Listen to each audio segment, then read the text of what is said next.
Bismillahirrahmanirrahim. Pada suatu hari Rasulullah SAW ditemui oleh malaikat Jibril. Rasul pun bertanya, "Ada apa wahai Jibril?" Jibril menjawab, "Wahai Muhammad, sesungguhnya hari ini Allah Subhanahu wa Ta'ala sedang mengobarkan nyala api neraka, dan seluruh para malaikat amat ketakutan. Mereka tidak tahu harus bagaimana. Untung aku ingat," kata Jibril, "bahwa engkau Muhammad adalah sumber cinta dan sayang Allah Subhanahu wa Ta'ala kepada alam semesta. Dengan alasan itu aku kesini, bertabaruk mengambil berkah dengan cinta Allah kepada dirimu, ya Rasulullah, ya Muhammad."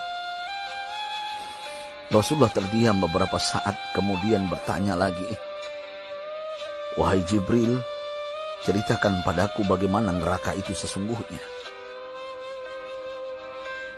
Jibril menjawab, "Wahai Muhammad, neraka itu bagaikan lubang-lubang yang terdiri dari 7 tingkat. Jarak antara satu lubang dengan yang lain ialah perjalanan 70 tahun. Lubang paling bawah adalah lubang yang paling panas." Nabi SAW meneruskan pertanyaannya, "Lalu siapakah penghuni lubang-lubang neraka itu, wahai Jibril? Sampaikan kepadaku, Jibril." Jibril menjawab, "Lubang yang paling bawah diciptakan untuk orang-orang munafik. Lubang yang berikutnya untuk penyembah berhala. Lalu untuk penyembah bintang dan matahari."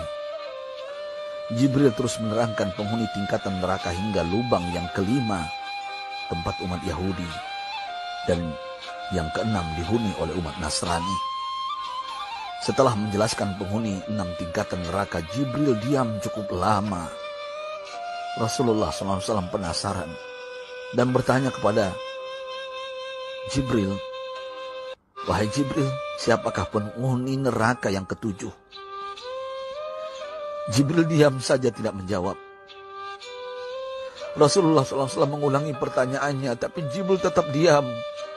Rasulullah tambah penasaran dan mendesak Jibril agar dijawab pertanyaannya.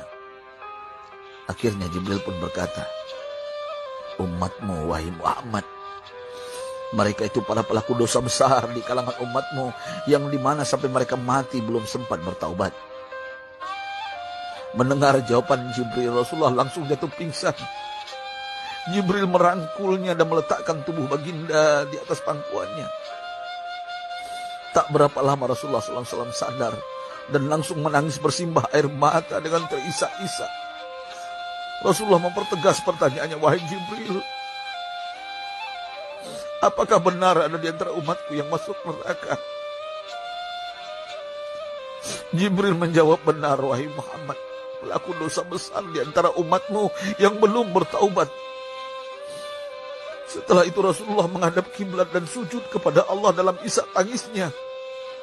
Sesekali dengan suara pelan beliau membisikkan kata-kata, "Ummati ya Rabb, ummati, ummati, ummati."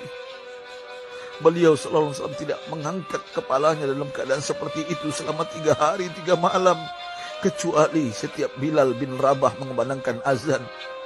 Barulah beliau bangkit untuk menjadi imam, dan setelah itu kembali sujud lagi. Pada hari ketiga Abu Bakar menyadari hal ini, beliau mengetuk pintu Rasulullah dan mengucapkan salam 3 kali, namun tidak terdengar jawaban.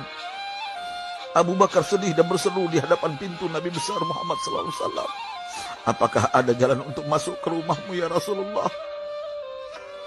Tetap tidak ada jawaban.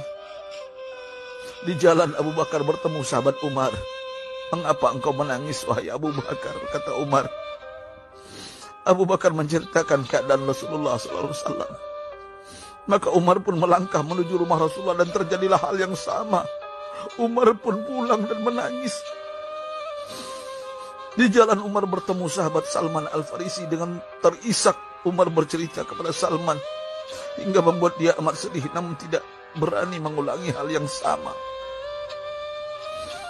Salman melangkah menuju rumah Fatimah radhiyallahu anha dan menceritakan hal itu. Setengah berlari Fatimah menuju rumah ayah tercinta dan mengetuk pintu sambil mengucapkan salam. Mendengar suara lembut putri tercinta, sejuklah dada Rasulullah. Beliau bangkit dari sujud dan membuka pintu. Alangkah terkejutnya Fatimah melihat Rasulullah, ayah tercinta, amat kurus dan pucat.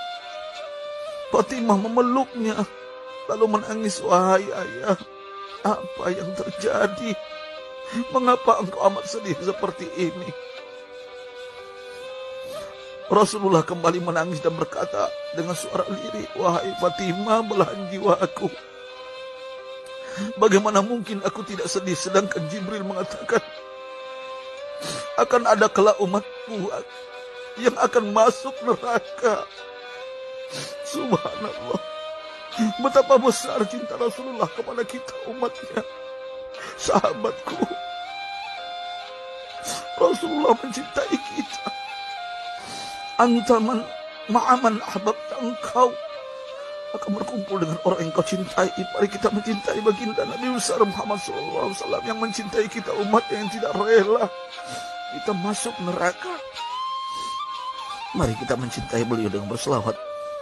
Sahabatku, sampaikan, Rasul mengajarkan kepada kita, man dalla ala khairin falau mislu ajri fa'ili. Siapa yang menunjukkan kepada kebaikan, maka dia akan mendapatkan pahala seperti orang yang mengerjakannya. Mudah-mudahan ini menjadi pahala jariah bagi kita.